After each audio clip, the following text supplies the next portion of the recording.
नमस्कार दोस्तों, मैं Deepak Kumar prime mindset YouTube channel पर आपका स्वागत करता हूं। कल हमने एनसीएफ पढ़ा। एनसीएफ का मतलब आपको पता होगा, नेशनल करिकुलम फ्रेमवर्क। आज हम पढ़ेंगे राइट टू एजुकेशन। ठीक है ना। राइट टू एजुकेशन पढ़ने से पहले बेटा एक बार मैं पीछे का रिवाइज करना चाहता हूँ। बस कुछ नहीं है, आपने एक बार पढ़ा भी होगा तो ठीक है, नहीं आज आप अगले वीडियो देख रहे हो तो इतना जरूर है, पीछे वाला रिवाइज हो जाएगा ना। रिवाइज करने की ऐसी कोई बात ही नहीं है भाई, इसके अंदर ऐसा कुछ है ही नहीं। नॉर्मल इनके ऊपर फोकस करोगे तो हो जाएगा भाई। सबसे पहला आपका क्या है कि भाई नेशनल करिकुलम फ्रेमवर्क है, वो जो आपका 2005 में हुआ कौन सा था, फोर्थ हो जाएगा। कब हुआ? 2005 के अंदर हुआ। ठीक है भाई। डेट रिलीज की डेट क्या थी आपकी? 7 सितंबर 2005 हो जाएगा। इससे पहले कब कब आपका एनसीएफ लागू हुआ है? 1975, 1988 और 2000 के बीच। ठीक है। अब आपका जो ये एनसीएफ बना तो इसके लिए कमेटी बैठी होगी ना? बिल्कुल बैठी। कमेटी का चेयरमैन कौन था? डॉक्टर यशपाल। ठीक है ना। 38 मेंबर लिए गए, 21 फोकस ग्रुप। ठीक है ना। उसके बाद आपका अगला आता है कि जो आपके जो पहले 3 एनसीएफ हुए हैं, नेशनल करिकुलम फ्रेमवर्क हुए हैं, जो आपके भाई 75 का, 88 का, 2000 का, वो बिहेवियरिज्म के ऊपर बेस्ड थे। अब देखो, बिहेवियरिज्म शब्द सुना आपने, इससे रिलेटेड भी क्वेश्चन बनता है कि आपका बिहेवियरिज्म है वो दिया किसने। ठीक है ना। जेबी वॉटसन के द्वारा, ये बात याद रखना। उसके बाद आपका एनसीएफ 2005 आया। ठीक है। द एनसीएफ फोर्थ, ये किसके ऊपर बेस है? कंस्ट्रक्टिविज्म के ऊपर बेस है। कंस्ट्रक्टिविज्म पे बेस है तो मतलब कंस्ट्रक्टिविज्म किस किसके द्वारा दिया गया? अब देखो, कंस्ट्रक्टिविज्म होता है दो प्रकार का। एक तो आपका कोग्निटिव कंस्ट्रक्टिविज्म होता है और एक आपका सोशल कंस्ट्रक्टिविज्म होता है। आपने पहले पढ़ा था, ये पहले आपके आ चुके हैं ये, कि जो आपका सोशल कंस्ट्रक्टिविज्म है वो वाइगोत्स्की के द्वारा दिया गया है, और जो आपका क्या था, कोग्निटिव कंस्ट्रक्टिविज्म, वो आपका दिया गया प्याजे के द्वारा। प्याजे ने कुछ पॉइंट भी बताए। प्री कंसेप्शन, याद आया कुछ? प्री कंसेप्शन, मेमोरी, मेमोरी के बाद आएगा थॉट, थॉट के बाद क्या आएंगे? लैंग्वेज आएगी, लैंग्वेज के बाद क्या होगी? लर्निंग होगी। ऐसा कुछ कुछ पॉइंट पढ़े होंगे तुमने, है ना? पढ़े होंगे भाई, पढ़े होंगे। ठीक है ना। तो इन पे पीछे वाली चीजों को रिवाइज करते रहा करो भाई। जो चीज आपके पास नहीं आई है वो तो ठीक है। अब कंस्ट्रक्टिविज्म आपका पूछ सकता है भाई, कंस्ट्रक्टिविज्म किसके द्वारा दिए गए? तो भाई सोशल कंस्ट्रक्टिविज्म तो वाइगोत्स्की के द्वारा, और कोग्निटिव कंस्ट्रक्टिविज्म प्याजे के द्वारा। ठीक है ना। तो इंस्पिरेशन क्या थी इसकी? रविंद्रनाथ टैगोर के द्वारा एक ऐसे लिखा गया, सिविलाइजेशन एंड प्रोग्रेस, वो इसका क्या थी? इंस्पायरेशन हो जाएगी। उसके बाद जो की प्रिंसिपल है वो क्या हो जाएंगे? Learning without burden, learning by doing, learning by connecting to the real life, real life से कनेक्ट करके, चाइल्ड सेंटर्ड। ठीक है। उसके बाद गोइंग बियॉन्ड टेक्स्ट बुक, और आपका सिक्स्थ क्या हो जाएगा? Flexible examination system. जो आपकी जो परीक्षा जो है, एग्जामिनेशन सिस्टम है, जो परीक्षा का सिस्टम है, उसको क्या बनाना? फ्लेक्सिबल। फ्लेक्सिबल मतलब लचीला बनाना। इसके अंदर किन किन किस किस एरिया के ऊपर फोकस किया गया? Work education, art education, health and physical education, और आपका एजुकेशन फॉर पीस, इनके ऊपर क्या किया गया? फोकस किया गया। ठीक है। आज हम भाई 3 मिनट लगे, 3 मिनट में आपका क्या हो गया? कुछ हुआ? बेटा आपका रिवाइज हो गया। यदि कल आप घर से नहीं भी पढ़ के आए ना तो आपका रिवीजन हो गया। सिर्फ इतनी सी बात है। एंड राइट टू एजुकेशन, आज हम देखेंगे राइट टू एजुकेशन। ठीक है ना। राइट टू एजुकेशन का मतलब, राइट का मतलब यहाँ पे क्या होता है? अधिकार। ठीक है ना। क्या हो गया आपके भाई? राइट का मतलब देखो, आपने पढ़ा होगा सही। ठीक है ना। क्या पढ़ा होगा आपने? सही। ठीक है। लेकिन सही भी होता है, राइट मतलब सही होता है, बट यहां पे आपका क्या हो जाएगा? अधिकार। ठीक है ना। एजुकेशन का अधिकार, राइट टू एजुकेशन एक्ट 2009। इज्जत से पढ़ना भाई। ठीक है। पूरा नाम क्या हो जाएगा? Right of children to free and compulsory education act 2019। अधिकार बच्चों को फ्री, फ्री एंड कंपलसरी मतलब जरूरी एजुकेशन एक्ट 2009। 2009 में आपका ये एक्ट पास हुआ, जिसमें किसके ऊपर फोकस किया गया? फ्री एंड कंपलसरी एजुकेशन के ऊपर। ठीक है ना। India was 135th country to implement this. मतलब इससे पहले 134 देश तो इस राइट टू एजुकेशन अप्लाई कर चुके हैं। मतलब कि किसी भी बच्चे को एजुकेशन प्राप्त करने का अधिकार है, ठीक है ना, कोई उसको मना नहीं कर सकता या उसके उस अधिकार को कोई छीन नहीं सकता, ठीक है ना।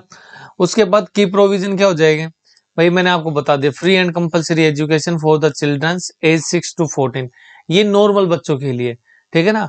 यदि बच्चा आपका क्या है, डिसेबल है, तो 6 से 18 साल के लिए आपके क्या हो जाएगी, फ्री और कंपलसरी एजुकेशन हो जाएगी।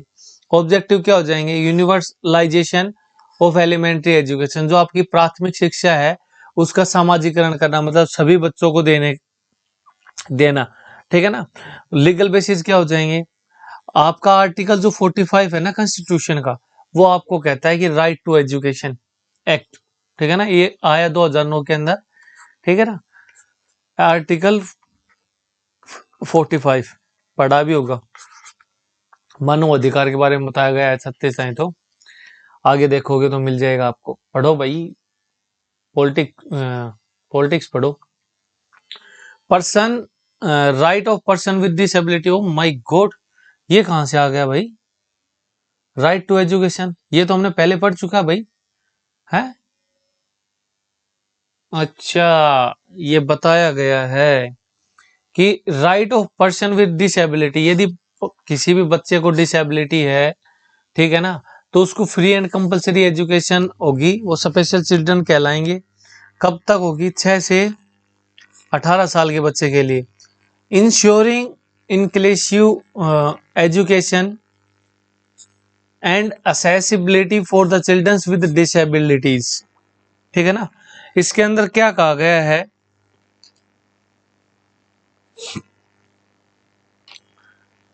इंश्योरिंग इंक्लूसिव एजुकेशन का मतलब होता है समावेशी शिक्षा, ठीक है ना। मतलब समावेशी शिक्षा का मतलब सिंपली यही होता है कि भाई जो आपके डिसेबल बच्चे हैं और जो सामान्य बच्चे हैं वो सेम इन्वायरमेंट के अंदर एजुकेशन ग्रहण कर रहे हैं, वो आपके पास समावेशी शिक्षा होती है, ठीक है ना। कि भाई समावेश का मतलब होता है जो समान आवेश है सभी बच्चों के लिए, मतलब वो डिसेबल हो गए या नॉर्मल बच्चों के लिए भी समान प्रवेश देना ही क्या कहलाता है, इंक्लूसिव एजुकेशन, उसको आप क्या कहते हो, समावेशी एजुकेशन, ठीक है ना। तो ये आपकी free and compulsory education disable बच्चों के लिए, स्पेशल चिल्ड्रंस के लिए कहाँ तक हो जाएगी, 6 से 18, ये मैंने आपको पहले बता दिया था, ठीक है ना। इनके अंदर केवल एक ही पॉइंट याद करने का भाई, ठीक है ना, राइट ऑफ एजुकेशन एक्ट है, ये 2009 में आया, इंडिया है 135वीं कंट्री बनी। उसके बाद फ्री एंड कंपलसरी एजुकेशन 6 से 14 साल तो हो जाएगा नॉर्मल बच्चों के लिए, और स्पेशल चिल्ड्रंस के लिए 6 से 18 साल हो जाएगी, ठीक है ना। इसके अंदर इतना ही याद करने का, इससे ज्यादा कुछ नहीं, यहां तक बता दिया आपको। अब बताया गया टाइमलाइन एंड अप्रूवल कि क्या क्या टाइमलाइन रही, राइट टू एजुकेशन 2009 की टाइमलाइन एंड अप्रूवल। तो राज्यसभा से शुरुआत करते हैं कि 20 जुलाई 2009 को राज्यसभा में पास हो गया, लोकसभा में 4 अगस्त 2009 को पास हो गया, प्रेसिडेंट ने 26 अगस्त 2009 को साइन कर दी। तो जो आपकी प्रेसिडेंट थी वो कौन थी तब, प्रतिभा देवी सिंह पाटिल आपकी प्रेसिडेंट हो जाएंगी, राष्ट्रपति, ठीक है ना। इम्प्लीमेंट कब हुआ, इम्प्लीमेंट आपका 1 अप्रैल 2010 को क्या हो गया, इम्प्लीमेंट हो गया पूरे भारत में, JNK को छोड़कर, ठीक है ना। इसके अंदर 7 चैप्टर 38 सेक्शन और एक शेड्यूल दिया गया है, 7 चैप्टर 38 सेक्शंस और 1 शेड्यूल। इसके बाद कुछ सेक्शन हैं जिनके बारे में हम पढ़ेंगे। तो 38 सेक्शन दिए गए भाई, 38 के 38 तो क्या याद होते हैं। आपका जो सेक्शन 3 है वो किसकी बात करता है, फ्री एंड कंपलसरी एजुकेशन की बात करता है, जो नॉर्मल बच्चे हैं उनके लिए 6 से 14 साल के लिए, और एक्सटेंडेड किया गया 18 साल तक, किसके लिए, चिल्ड्रंस विद डिसेबिलिटी, जो बच्चों को भाई डिसेबिलिटी है उनके लिए 6 से 18 साल के लिए क्या हो जाएगी, फ्री एंड कंपलसरी एजुकेशन हो जाएगी, 6 से 18 साल तक, ठीक है ना। उसके बाद अगला आता है सेक्शन 6। सेक्शन 6 क्या बताता है,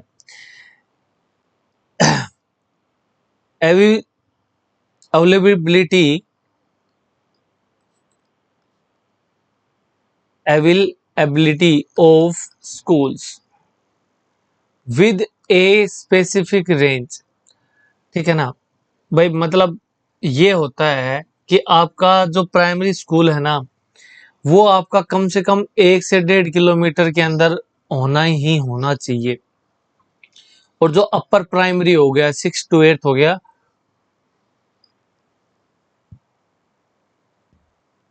वो 2 से 3 किलोमीटर बाद अगला स्कूल होना ही होना चाहिए। ठीक है ना। आपके 6 के बारे में जो आपका सेक्शन 6(3) है, उसमें क्या बताया?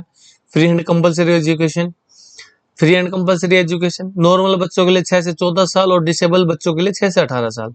दूसरा आपके पास होता है वह स्कूल की अवेबिलिटी, मतलब उपस्थितता, मतलब कहाँ पे स्थित होना चाहिए। ठीक है ना, कि एक स्कूल आपका यहाँ पे है तो अगला स्कूल 1.5 किलोमीटर बाद होना ही होना चाहिए। हर बच्चे के पास, जो आपके अड़ोस पड़ोस में है, उन बच्चे के पास 1.5 किलोमीटर के एरिया के अंदर एक प्राइवेट स्कूल, मतलब एक गवर्नमेंट स्कूल होना चाहिए। ठीक है। और जो अपर प्राइमरी है वो 2 से 3 किलोमीटर के बीच में होना ही होना चाहिए। उसके बाद बात करते हैं सेक्शन 11 की। नहीं, एक बार एक सेक्शन और बच गया, 7 है ना। हाँ, ये रहा सेक्शन 7। वो बात करता है फाइनेंशियल शेयरिंग रेशियो की। फाइनेंशियल शेयरिंग रेशियो की सेंटर एंड स्टेट के बीच में। ठीक है ना। तो जर्नल जो स्टेट्स होते हैं उसके अंदर क्या होता है कि 60% है ना वो तो सेंटर देती है और 40% देते हैं स्टेट्स। लेकिन जो नॉर्थ ईस्टर्न स्टेट हैं उसमें 90% तो सेंटर देता है और 10% देती है हरियाणा। मान लो अब आप हरियाणा स्टेट की तैयारी कर रहे हो तो हरियाणा के अंदर ये है कि जो आपकी फाइनेंशियल जो रेशियो होगा, जो एजुकेशन पे जो भी कुछ खर्च होगा उसका 90% है ना वो तो सेंटर देगी, 10% देगा हरियाणा। कहने का मतलब ये है। अब जनरल स्टेट का मतलब होगी जो साउथ के स्टेट हैं या जो आपके ईस्ट के बच गए, ठीक है ना, या मिडल के जो स्टेट बच गए, उनके अंदर क्या होता है कि 60% तो आपके पास सेंटर देता है, बाकी 40% स्टेट को लगाना पड़ता है। ठीक है। उसके बाद आपके पास आता है सेक्शन 11। सेक्शन 11 क्या करता है? वो फोकस करता है किसके ऊपर? सेक्शन 11 फोकस करेगा प्री प्राइमरी एजुकेशन के अंदर, आंगनवाड़ी या बाल वाटिका के अंदर। ठीक है ना। प्री प्राइमरी एजुकेशन मतलब हो गई आपकी 3 to 6 और 8। ठीक है ना। 3 साल से 8 साल के बच्चे की होती है ये, क्योंकि 3 से आपके पास 6 साल का बच्चा तो बाल वाटिका में होता है और 6 से 8 साल का बच्चा फर्स्ट एंड सेकंड। ये आपके पास सेक्शन 11 हो गया। उसके बाद आपके पास है सेक्शन 16। इसके अंदर ये है कि नो डिटेंटेशन पॉलिसी, मतलब बच्चे को आप स्कूल से निकाल नहीं सकते। समझ रहे हो? कुछ भी हो जाए आप बच्चे को निकाल नहीं सकते। लेकिन क्या है कि इसको अमेंड किया गया। कब किया गया? 3 जनवरी 2019 को। Students can not be expelled but can be held back in the class. ठीक है ना। मतलब बच्चे को आप निकाल नहीं सकते, आप वापस से उसको उसी क्लास में बैठा सकते हो। समझ गए?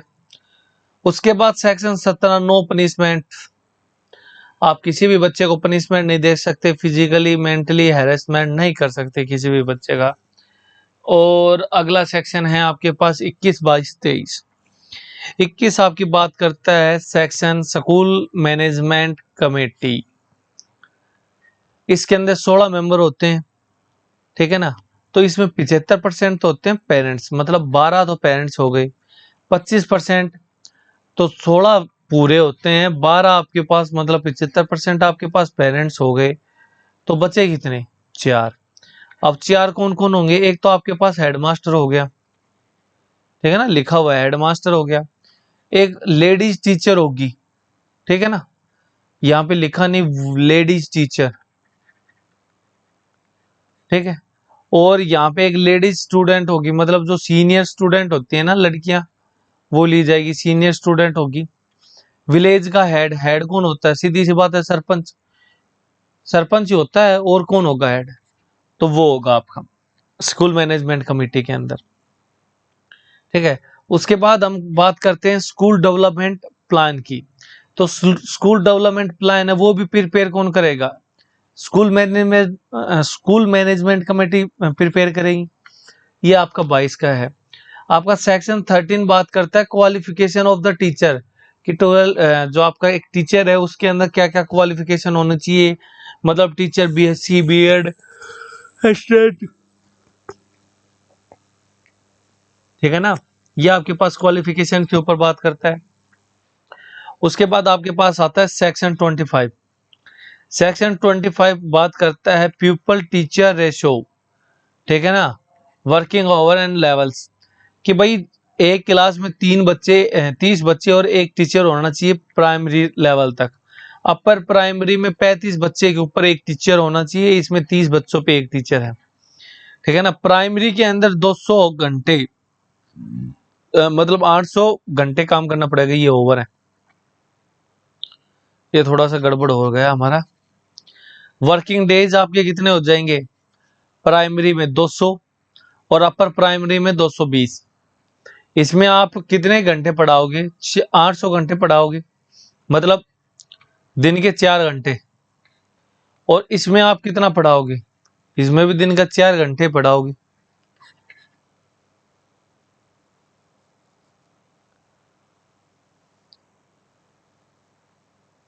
अरे 4 4.5 मान लो बस। तो इसमें आप कितना पढ़ाओगे? ये आपके पास 1000 घंटे पढ़ाओगे। इसमें दिया गया है यदि आप किसी स्कूल में, सरकारी स्कूल में जा रहे हो, उसमें 150 या 200 बच्चे हैं, तो उसमें हेडमास्टर का होना कंपलसरी है। यदि नहीं है तो बिना हेडमास्टर के भी आप काम चला सकते हो। सेक्शन 27 बात करता है कि टीचर की ड्यूटी कहाँ कहाँ लग सकती है। तो एक तो आपकी सेंसेक्स में लग सकती है, मतलब जनगणना के अंदर, इलेक्शन के अंदर लग सकती है, और डिजास्टर रिलीफ ड्यूटीज, मतलब यदि कोई डिजास्टर आ जाती है उसके अंदर एक टीचर की ड्यूटी लगा सकते हैं।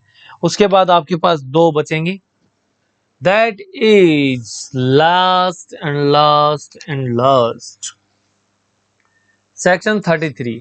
सेक्शन 33 बात करता है एनएसी की, नेशनल एडवाइजरी कमेटी की, ठीक है ना। ये आपके पास नेशनल एडवाइजरी कमेटी होती है, ठीक है। और आपकी 34 क्या होता है? SSC, state advisory committee. ये दो याद कर लेना कि भाई एनएसी होती है इसके अंदर नेशनल एडवाइजरी कमेटी, इसमें स्टेट एडवाइजरी कमेटी। फंक्शन क्या होता है?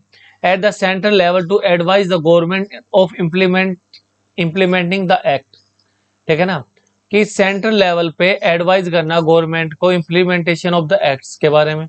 ये क्या करेगी? फंक्शन ऑफ स्टेट लेवल के ऊपर मॉनिटर करेगी, एडवाइज करेगी, लोकल इम्प्लीमेंटेशन होगा। भाई ये आपके पास क्या हो जाएंगे? 33 एंड 34, टोटल 38 तो हैं। ये आपके मेन है जो आपको मैंने करवा दिए, इनको लर्न कर लेना बेटे, ठीक है ना। और नोट्स के लिए आपको मैंने पहले बताया, मैं फिर से बता रहा हूँ, आप किसी को भी नोट्स चाहिए 11655 मैसेज कर सकते हो। नोट आपके पास रहेंगे पेड, कल को आप मैसेज करो, उसके बाद मैं आपको बताऊं। पहले क्लियर है, नोट्स आपके पास पेड रहेंगे, ठीक है ना। और इस चीज की मैं गारंटी देता हूं, जो ये आपके पास नोट्स हैं ये 100% एग्जाम ओरिएंटेड हैं, ठीक है ना। 100% एग्जाम ओरिएंटेड है, मतलब इनको पढ़ो आप, और आप 5 सैंपल पेपर लगाओ। यदि आपका सैंपल पेपर में से क्वेश्चन नहीं बैठते 25 प्लस, यदि आपने नोट्स लिए हैं, I will pay back your फी, मतलब बिल्कुल फ्री रहेंगे आपके पास नोट्स। बाकी आपको कंटेंट कैसा लगा? अच्छा लगा तो लाइक शेयर और कमेंट प्लस सब्सक्राइब जरूर है। Thank you, have a nice day, meet you soon, thank you for watching.